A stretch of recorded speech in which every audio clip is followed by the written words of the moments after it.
Bonsoir à tous. Bienvenue à l'Oasis Multiculti. Alors, pour ce soir, pour la conférence de Manuel Zepfel de l'entreprise Bâti Libre. Donc, vous avez remarqué, il y avait plusieurs personnes attablées là, juste avant, qui étaient en train de terminer leur repas. En fait, c'est les bénévoles qui étaient là pendant les 2 premiers jours de semaine de multi-chantier. Donc, on organise là depuis vendredi. Donc, ça va durer jusqu'à samedi prochain et ils sont là en fait pour nous aider à faire l'isolation du rez-de-chaussée de la maison, pour rénover 2 chambres qui accueilleront notamment des bénévoles, des artistes en résidence, des woofers. Et ils sont aussi là du coup intéressés par la technique d'isolation naturelle que propose Manu. Donc voilà, c'était 2 jours très intenses. Un grand merci à eux d'ailleurs parce qu'ils ont assuré. Et c'est que le début, donc on a hâte de voir la suite. Donc voilà, je laisse la parole à Manu. Donc bonsoir à tous. Effectivement, je fais partie de l'entreprise Bâti Libre, donc qui est spécialisée depuis à peu près 10 ans dans la rénovation et la construction écologique. Et donc on est basé sur Haguenau. Et je représente aussi une association qui s'appelle Le Gabion, qui est basée dans les Hautes-Alpes et qui est spécialisée dans l'insertion et dans la rénovation, enfin la formation longue en rénovation du patrimoine et en construction écologique. Et on a pour projet de monter une antenne du Gabion, un centre de formation à l'écomusée d'Alsace. Et ce centre de formation devrait ouvrir ses portes début 2022. Voilà, on attend encore les subventions région, mais voilà, ça devrait voir le jour très bientôt. Donc on travaille aussi pas mal en association avec le Parc des Vosges du Nord, qui est aussi bien engagé dans la préservation du patrimoine alsacien et dans l'écologie de manière générale. Donc on m'a demandé un petit peu de parler de mon parcours, donc je vais en parler un petit peu succinctement. Donc j'ai pas mal de casquettes. J'ai commencé par faire ébéniste, donc je travaille dans le bois, c'est ma formation initiale. Ensuite j'ai repris un peu d'études et j'ai fait 4 ans en archéologie. Puis j'ai quitté l'archéologie parce que je me suis intéressé à la psychologie, donc j'ai fait de la psychologie. J'ai fait un master, je suis parti en master de neurosciences et j'ai fait un doctorat en neurosciences. Voilà, je suis docteur en neurosciences et ensuite je me suis reconverti ensuite dans la construction écologique. Je suis revenu un petit peu au travail manuel et pour retrouver un petit peu plus de sens dans ce que je faisais, parce que je m'y retrouvais pas trop dans la recherche, même si c'est vraiment passionnant. Et voilà, et maintenant je me suis rapidement dit que les priorités sont quand même ailleurs, donc ce soir je vais vous faire une petite piqûre de réalité pour commencer la soirée. C'est un peu la mauvaise nouvelle. Et derrière, je vais parler plutôt des bonnes nouvelles, parce qu'il y en a. Et dans le bâtiment notamment, on peut faire les choses un peu plus correctement, j'ai envie de dire. Donc j'ai mis une serre en introduction. Alors je ne vais pas vous parler de la culture des tomates, c'est surtout qu'elle est un peu compliquée cette année. Mais je vais vous parler de l'effet de serre. Alors c'est quoi l'effet de serre, succinctement? Vous savez que le soleil il réchauffe la planète. Et que ensuite, ces rayons solaires, ils sont reflétés, en tout cas une partie, sont reflétés par la planète. Et ensuite, les infrarouges, donc c'est une certaine fréquence dans la lumière, qui est reflétée par les nuages, qui revient vers la Terre et qui ensuite repart vers les nuages, etc., etc. Et donc l'effet de serre, c'est le fait d'avoir trop de gaz, notamment le CO2, c'est le principal gaz à effet de serre, de trop de CO2 dans l'atmosphère qui fait qu'il y a plus d'infrarouges qui sont reflétés vers la Terre et ces infrarouges, comme dans une serre, vont réchauffer d'autant plus la planète. Et donc effectivement dans les gaz à effet de serre, le CO2 c'est le principal, mais aussi le méthane, le protoxyde d'azote, etc., etc. Donc plus on émet de gaz dans l'atmosphère, plus ce phénomène est important. Donc là, juste pour vous montrer, déjà vous illustrer un petit peu ce qui peut être a priori responsable de cet effet de serre, c'est notamment la consommation de barils de pétrole. Donc vous avez à peu près la taille d'un baril ici par rapport à une voiture, et ça c'est ce que consomme par jour le Tchad. Donc on peut regarder un petit peu ce que consomment d'autres pays. Voilà, là c'est la taille, donc la voiture on la retrouve, elle est un peu noyée là-bas, mais là on retrouve l'Iran, Mexico, le Canada, etc. Et là, bah voilà, c'est la ville de New York. Et là, ça, c'est la consommation des États-Unis en barils de pétrole par jour. Et ça, c'est la consommation du monde en barils de pétrole. Donc on en est à presque 100 millions par jour. Voilà, juste pour vous donner une idée. Donc là, c'est la consommation de pétrole sur l'échelle de temps. Donc là, vous pouvez voir qu'à partir de l'ère industrielle, ça explose à la hausse. Et bon, là, les données vont jusqu'en 2010 à peu près. Donc on voit que la consommation, elle a été vraiment croissante. Là, on a donc ce qui est à l'origine de ce qui génère du CO2 dans l'atmosphère. Et on voit que ce qui en génère le plus, ça va être le pétrole, donc le charbon, la déforestation, mais aussi, j'attire votre attention sur ça, c'est la combustion du calcaire. Et la combustion du calcaire permet de faire du ciment et permet de faire de la chaux. Et on voit que c'est effectivement une part relativement faible, mais néanmoins, c'est pas du tout négligeable par rapport à la déforestation, au gaz, etc., au charbon. Donc voilà, donc, vous avez déjà un aperçu sur le fait que le bâtiment consomme déjà pas mal d'énergie. Voilà quelques courbes qui montrent en parallèle de la dépense énergétique la croissance de la population. À partir du 1950, on voit que ça croît quand même très rapidement. Le PIB mondial. Qu'est-ce qu'il y a encore? L'utilisation de l'eau, ici. On a les transports, ici. Donc toutes ces courbes sont vraiment exponentielles à partir du début de l'ère industrielle.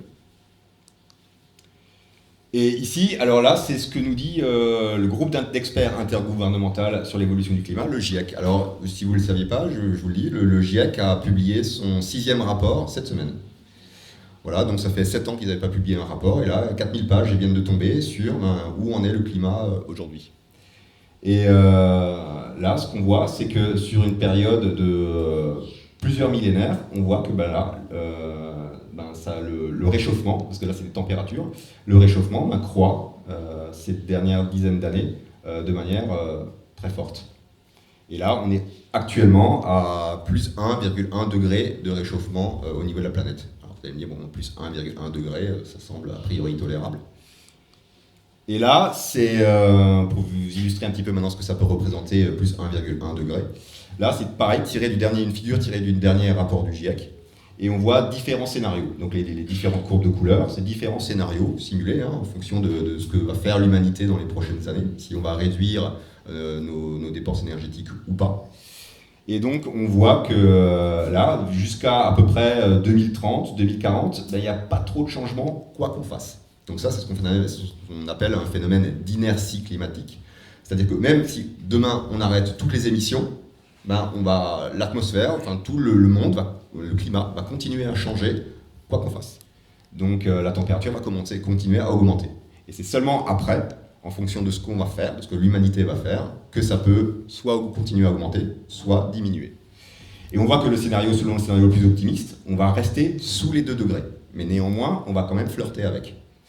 Et selon le scénario le plus pessimiste, on va monter à peu près jusqu'à 6 degrés de réchauffement en moyenne. Alors là aussi, vous allez me dire, 6 degrés, ça n'a pas l'air si dangereux que ça.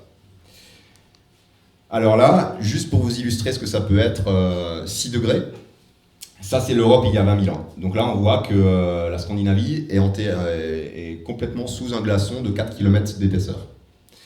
Qu'en Europe, enfin vers la France, par là, c'est à peu près aujourd'hui, c'est le climat de la Sibérie du Nord.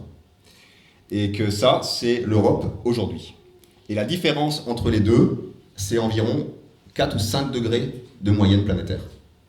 Donc là, vous pouvez voir ce qui peut arriver avec un plus 4 degrés de réchauffement en moyenne. Il faut savoir qu'un plus 4 degrés de réchauffement en moyenne, c'est réparti inégalement sur la planète. C'est-à-dire que les océans réchauffent moins vite, les pôles vont réchauffer plus vite, et les continents, pareil, se réchauffent un peu plus vite. Et là, ça vous montre que si on a un réchauffement en 2100 de plus 4 degrés, les périodes en rouge, c'est les endroits du monde où il y a 350 jours dans l'année où c'est pas vivable pour l'homme. On ne peut pas vivre. Alors vous allez me dire, tiens, c'est marrant, c'est sur la ligne équatoriale. Et en fait, si dans des endroits où c'est très humide, s'il y a seulement 35 degrés de température tout au long de la journée, on ne peut plus transpirer parce que l'atmosphère est trop humide et donc c'est létal pour l'homme. Et ça, c'est pour un réchauffement simplement en moyenne de plus 4 degrés. Alors maintenant, vous allez me dire, ok, bon, très bien, ça c'est pas cool, bon, qu'est-ce qu'on peut faire? Et est-ce que finalement, dans le bâtiment, est-ce qu'on peut faire quelque chose? Parce que ce qui nous intéresse ce soir, c'est le bâtiment. Alors juste pour vous donner un ordre d'idée de ce que représente le bâtiment, parce que ça pourrait finalement être une part négligeable dans toutes les générations d'énergie, le bilan carbone, tout ça. Mais en fait, pas tant que ça. Là, on a les données pour 2000, les données pour 2017, et on voit que pour le résidentiel, les émissions de CO2, c'est quand même 23%, donc juste derrière le transport. Donc la part du bâtiment, la part du résidentiel, avec toute l'électricité qu'on dépense, le chauffage, etc., c'est une part quand même non négligeable. Donc agir sur le bâtiment, c'est important, pour justement réduire les émissions. Évidemment, il y a d'autres secteurs sur lesquels on peut agir, notamment le transport, mais le bâtiment, encore une fois, c'est non négligeable. Là, c'est juste pour vous illustrer un petit peu les déchets. Parce que les chantiers génèrent énormément de déchets, c'est ce qui est illustré ici. Donc là, on voit que voilà, il y a 325 millions de tonnes de déchets en France et 228 millions de tonnes, c'est le bâtiment et les travaux publics.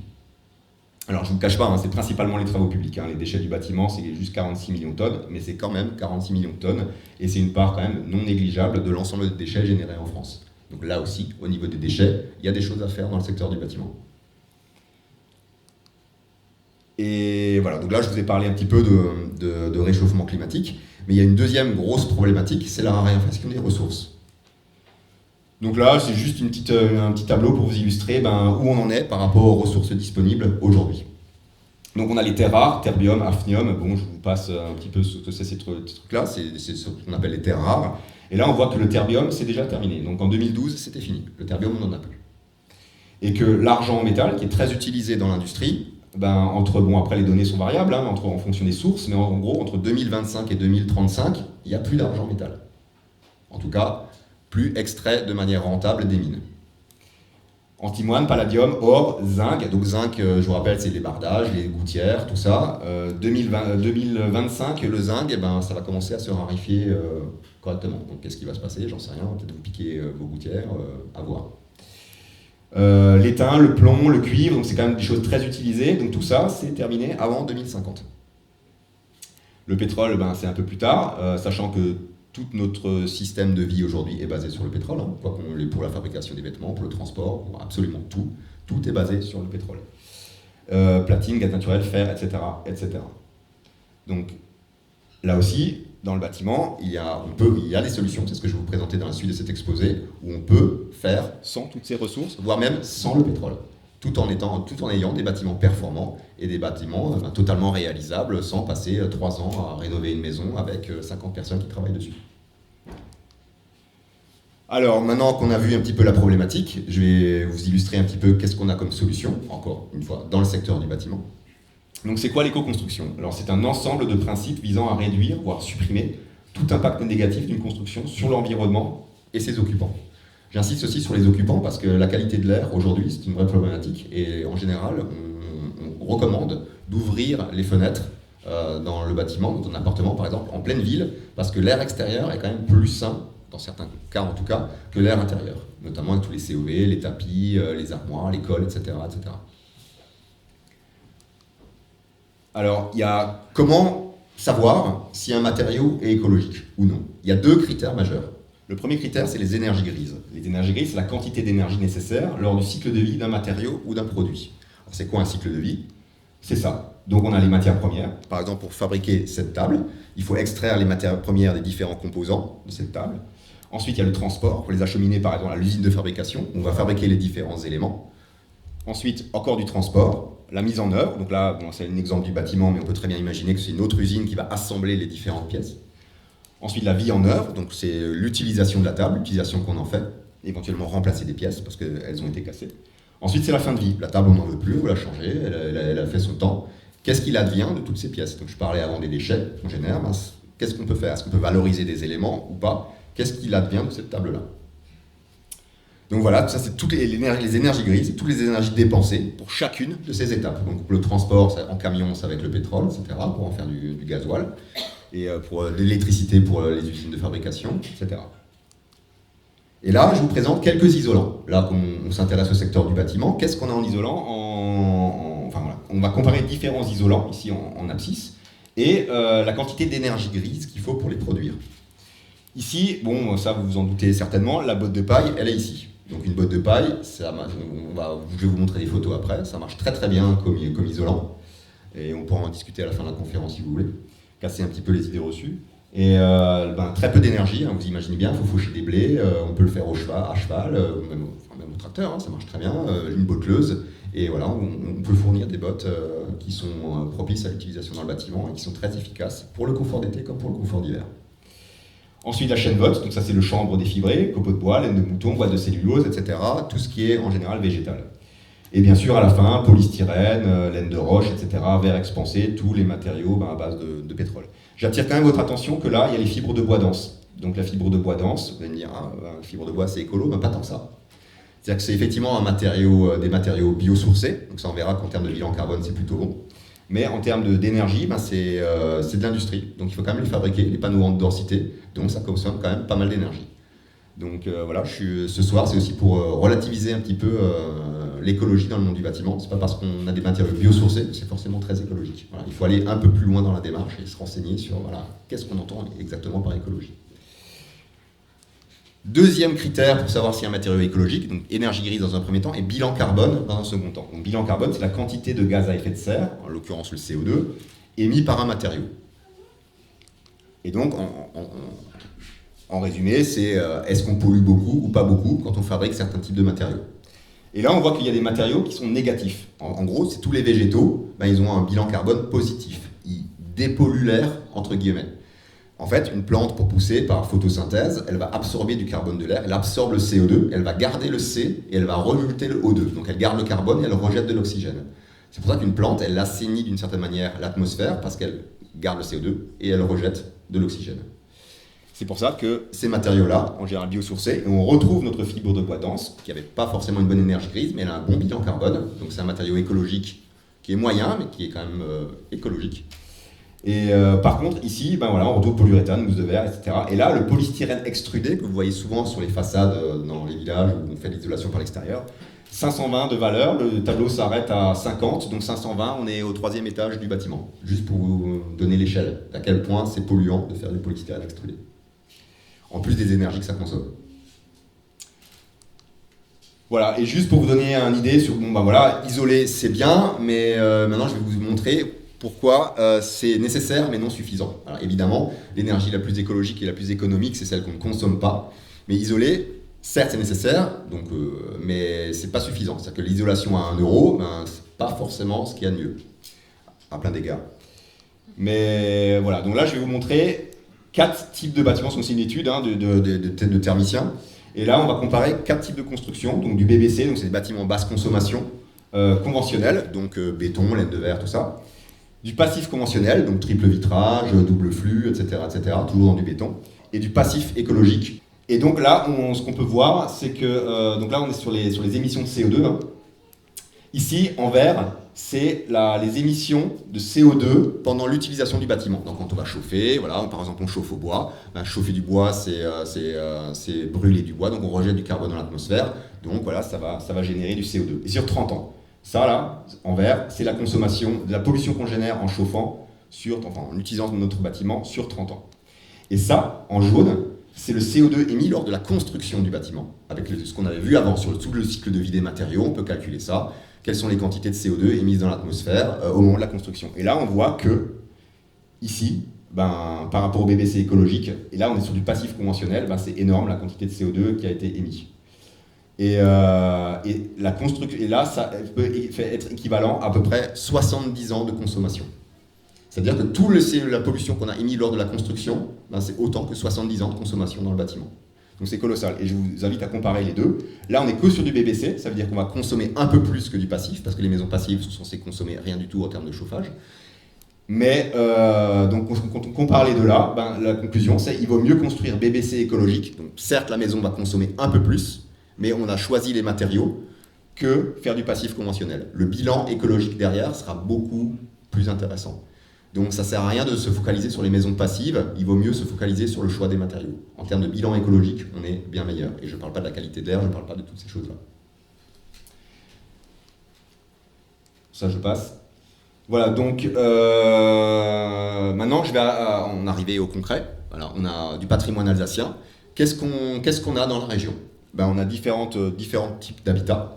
Là, c'est une maison à pan de bois, où on voit que le pan de bois descend jusqu'en bas. Okay, il y a juste une petite fondation là, et là, on a du colombage sur toute la hauteur. Qu'est-ce qu'on a d'autre? On a des maisons où il y a du colombage juste sur les derniers étages. Le rez-de-chaussée, lui, il est en pierre maçonnée. Okay, donc là aussi, alors ce que je vais dire par la suite, c'est qu'il n'y a pas de formule magique dans le bâtiment, c'est vraiment du cas par cas. Chaque maison a sa particularité et il faut s'en intéresser en détail pour essayer de trouver ce qui est le plus juste à faire quand on part dans une rénovation. Voilà un autre exemple de maison où c'est du colombage sur les étages et de la maçonnerie en dessous. On voit qu'il y a peu d'ouverture en toiture. Et là, Strasbourg, là on voit que quelques lucarnes quand même, ouverture en toiture, pareil, maçonné au premier étage, colombage sur les derniers, des toits relativement hauts, et là, beaucoup de mitoyenneté, donc des maisons qui sont collées les unes aux autres. Là aussi, la problématique n'est pas du tout la même. Là, c'est encore différent, c'est du bâtiment haussmannien, là on est encore sur une problématique complètement différente. Donc voilà, avec toutes ces problématiques-là, est-ce qu'on peut rénover tous ces cas de figure avec des matériaux écologiques? La réponse est évidemment oui. Autre exemple, ferme vosgienne, donc ça c'est un de nos chantiers, qui a beaucoup plus avancé maintenant que sur la photo. Là, autre problématique, on n'est plus sur du macadam. Là, je vous rappelle que les maisons alsaciennes fonctionnent très très bien dans leur jus. Elles ont vécu 200, 300, 400, 500 ans. Mais que simplement le fait de macadamer les routes, de changer leur environnement, elles vont déjà réagir de manière différente. Donc on va avoir l'eau en général. L'eau, c'est l'ennemi numéro 1 du bâtiment. Donc depuis qu'on a macadamé les routes, l'eau, elle essaie de s'échapper où elle peut. Et elle a tendance à migrer dans les caves. Donc les caves sont plus humides, il y a du salpêtre, etc. etc. Alors qu'avant, l'humidité s'échappait entre les pavés des routes. Maintenant, c'est moins le cas. Et isoler une maison, là aussi, on transforme l'habitat, et l'habitat ne va plus réagir de la même manière. Et donc il faut faire ça correctement pour continuer à pérenniser le patrimoine. Et si on fait n'importe quoi, une maison qui durait 200-300 ans, des chênes qui duraient 200-300 ans, ils peuvent durer plus que 50-100 ans. Alors de dire 50-100 ans, c'est déjà pas mal. Mais voilà, si on est dans une perspective écologique, on essaie de faire durer le plus longtemps possible les choses.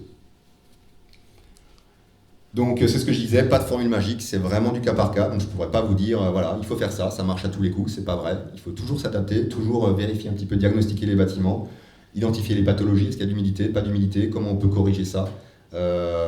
Travailler sur le confort d'été, qui devient une problématique majeure avec le réchauffement climatique, ça j'en ai parlé au début, ça va chauffer fort. Et voilà, donc il y a des choses à respecter, notamment les fenêtres de toit orientées sud, c'est à proscrire, parce que ça va générer de la chaleur. Les bureaux sous les combles, là aussi, un ordinateur génère énormément de chaleur. Et dans une maison bien isolée, la chaleur qui est générée à l'intérieur va avoir du mal à s'échapper, sauf si on arrive à ventiler correctement la nuit. Donc là aussi, pouvoir ventiler correctement la nuit, avoir un brassage global dans la maison, rafraîchir l'intérieur par la fraîcheur de la nuit, c'est important. Donc tout ça, c'est à réfléchir, à planifier. Quoi d'autre? Les enduits terre. Oui, alors maintenant je vais vous parler des matériaux. Donc des différents matériaux qu'on peut mettre en œuvre. Donc qu'est-ce qu'il existe dans l'éco-construction? Qu'est-ce qui peut être adapté au patrimoine alsacien? Et la terre, bon, je vous dis tout de suite, c'est magique. Je ne vois pas pourquoi on a arrêté de construire en terre. C'est vraiment un matériau qui est fabuleux à plein d'égards. Déjà, il est réutilisable à l'infini, il est abondant. Je dirais, un vieux torchis de 200 ans, on l'a déjà fait. On le décroute, on le remouille, on le laisse tremper un petit peu, on le remet en œuvre et c'est reparti pour 200 ans. Il n'y a aucun problème. Bien sûr, il faut le protéger, on ne le laisse pas aux intempéries, encore que dans certains cas on peut. Mais voilà, juste pour vous illustrer la terre, on bâtit en terre depuis des millénaires. Ça, c'est les premiers gratte-ciels de l'histoire de l'humanité. Alors, 16e siècle. C'est des bâtiments en terre, pour certains 7 étages. C'est au Yémen. Alors, bien sûr, c'est au Yémen, donc le climat est plutôt sec. Bien sûr, ils refont quand même les enduits de façade, mais voilà, l'architecture de terre, c'est pas rien, ça existe, notamment au Moyen-Orient, Algérie, tout ça, etc. Et pour le confort d'été, c'est très efficace. D'ailleurs, c'est pour ça qu'ils ont construit des bâtiments en terre. Voilà la paille, donc un exemple de ce qu'on peut faire dans le neuf. Alors la paille, la botte de paille, l'isolation botte de paille, c'est vraiment pour le neuf. Là, en rénovation, c'est très compliqué, sauf si on refait toute la charpente. Parce que les chevrons, en général, le chevronnage, donc ce que vous avez là, c'est adapté, dimensionné en fonction de la botte de paille. Étant donné que la botte de paille a des dimensions standards, voilà, on adapte le bâtiment en fonction de l'isolant que vous mettez dedans, en l'occurrence, et là, la botte de paille. Donc on voit que voilà, les chevrons ont un certain espace, ils ont une certaine épaisseur, et voilà. Et on vient remplir de bottes de paille, et après on va mettre un écran sous toiture, que ce soit de la fibre de bois ou peu importe, pour protéger la botte de paille, et après on tuile. Voilà, et ça c'est très efficace pour le confort d'été. Ici on a à peu près entre 35 et 40 cm d'épaisseur, et donc ça assure un bon déphasage, c'est-à-dire un déphasage c'est quoi? C'est le temps que met la chaleur à pénétrer dans l'habitat. Et là, le soleil en été tape très fort sur la toiture, la chaleur va essayer de rentrer dans l'habitat, mais comme il y a un bon déphasage, comme la chaleur va mettre du temps à rentrer, la nuit arrive, ça redevient plus frais, et la toiture se refroidit à nouveau, etc., etc., et la chaleur n'aura pas eu le temps de rentrer dans l'habitat. Voilà un exemple d'un chantier qu'on a fait nous. Donc c'est le making of à Strasbourg. Donc c'est un bâtiment partiellement écologique, on va dire, en béton. Mais il y a 2 façades qui sont isolées en ossature bois, isolées en bottes de paille. Donc vous pouvez voir à quoi ça peut ressembler. Et c'est pas parce qu'on parle de bottes de paille qu'on doit forcément penser à une hutte ou une cabane, mais on peut avoir quelque chose de tout à fait contemporain et qui s'inscrit totalement dans l'air du temps, dans les designs actuels.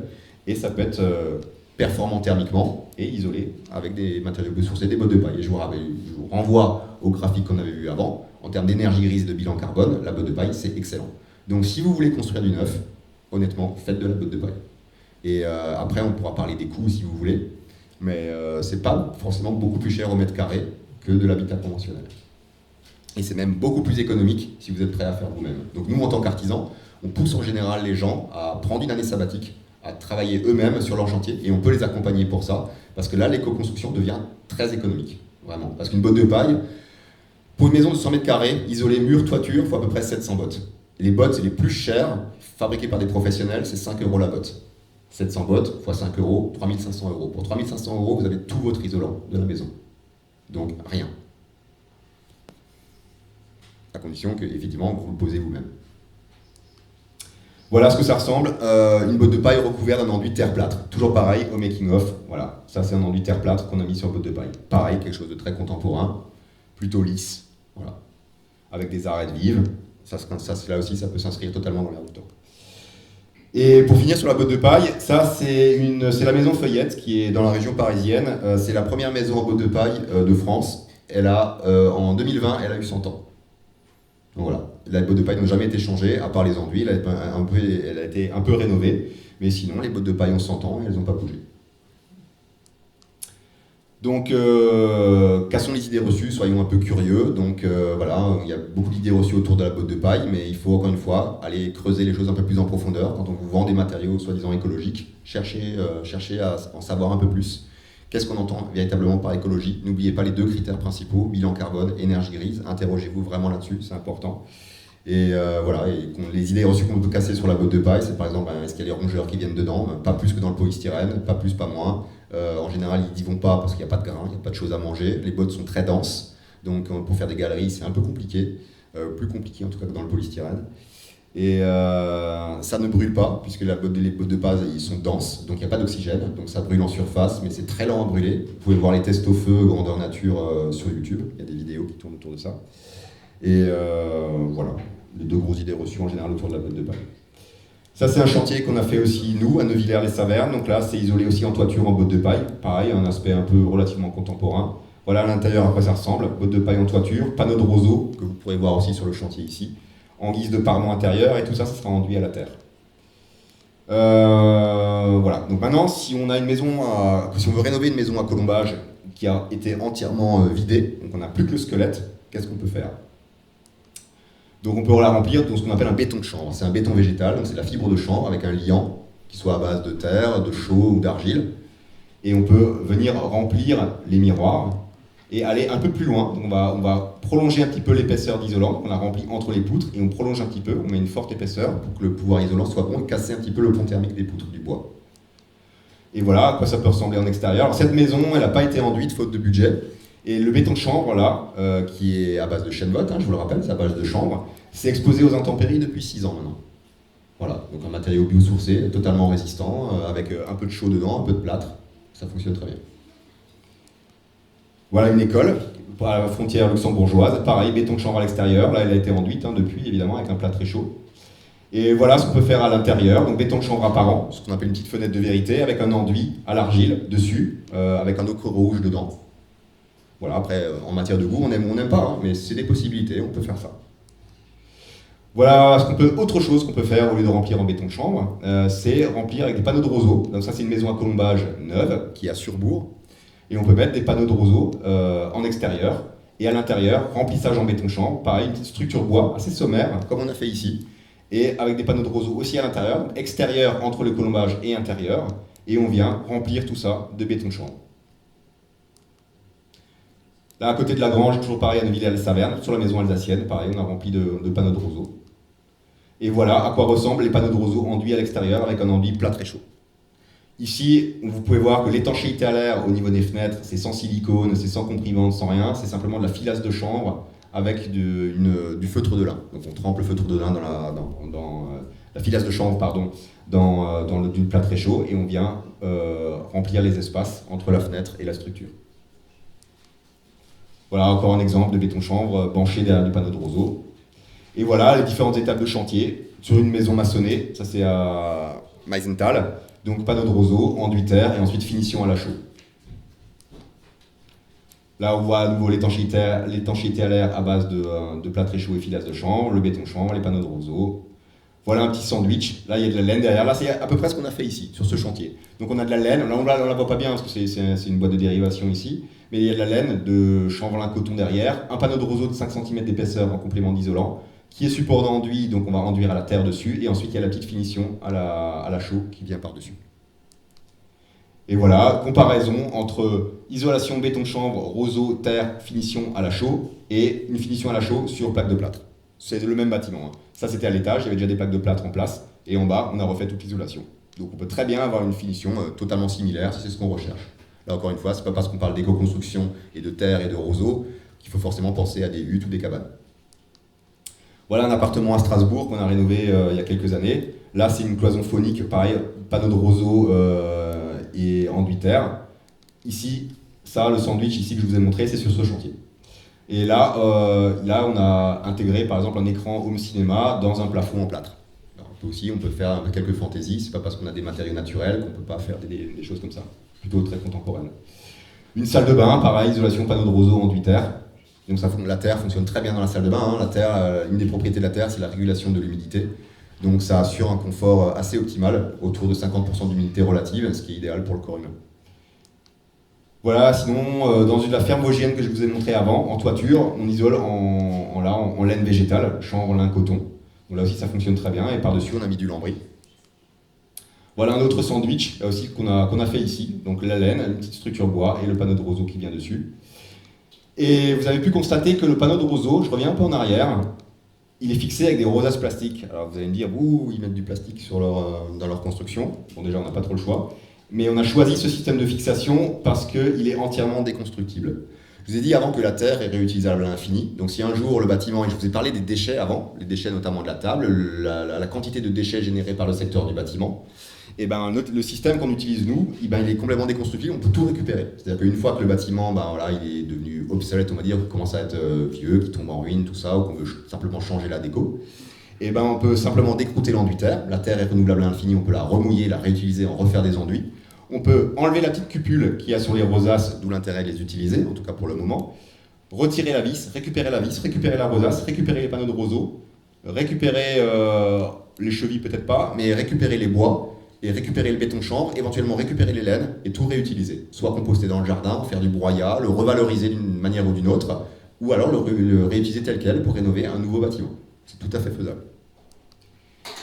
Et ensuite, quelques points sur les malfaçons, donc notamment sur la pose des membranes. On parle souvent des membranes, sur la migration de la vapeur d'eau. Et ben, dans la rénovation, soyez vigilants si à un moment vous rénovez sur la pose des membranes. Moi, depuis le temps que je suis dans le bâtiment, il n'y a pas si longtemps, il y a 6 ans, j'ai pas vu une seule membrane bien posée. Et une membrane mal posée, c'est censé freiner, on appelle ça des freins vapeur, c'est censé freiner la migration de la vapeur d'eau à travers la paroi, parce qu'on génère beaucoup d'humidité dans le bâtiment, et donc elle tend à migrer vers l'extérieur, notamment à travers la paroi. Et une membrane mal posée comme ça, ça veut dire que toute l'humidité, comme elle ne peut pas vraiment passer par ici, elle va passer par là. Et donc c'est l'isolant qui va prendre éventuellement les bois, les structures, et tout ça, là aussi, ça va nuire à la pérennité du bâtiment. Et pour des maisons alsaciennes qui duraient 200-300 ans, elles peuvent durer que 50, 100 ans, voire même peut-être moins. Et ça, je vous renvoie vers l'association de la sauvegarde de la maison alsacienne, l'ASMA, qui déjà a observé des pathologies, notamment liées à l'isolation à l'extérieur par polystyrène sur des maisons à pans de bois, c'est une hérésie complète, et aussi des pathologies liées à des membranes mal posées. Autre exemple, voilà, on pose une membrane ici, mais là, il n'y a rien. L'isolant, il est à nu, donc toute la vapeur d'eau peut passer par là sans aucun problème. Donc tout ça, voilà. Donc, soyez vigilants si vous rénovez et que des artisans viennent poser des membranes. Et voilà un petit exemple de ce qu'on a fait aujourd'hui. Alors c'est pas une photo d'ici, hein, mais c'est la façon dont on dresse la terre. Donc voilà, on projette à la machine, ensuite on vient, comme des plâtriers à l'ancienne, venir dresser la terre pour avoir un mur totalement plan. Merci beaucoup, Rémi. Merci. Je veux aussi remercier les bénévoles pour ces 2 jours. Moi, j'ai vraiment apprécié. L'équipe était super dynamique et super performante. Donc, je m'attendais à galérer un peu plus, hein, je vais être honnête. Mais non, ça a fonctionné super bien. C'était super agréable, super ambiance. Voilà. C'était mon premier chantier participatif en plus. Donc, première direction chantier participatif. Donc, c'était vraiment une super expérience. Ça donne envie de continuer. Donc, bravo à vous tous.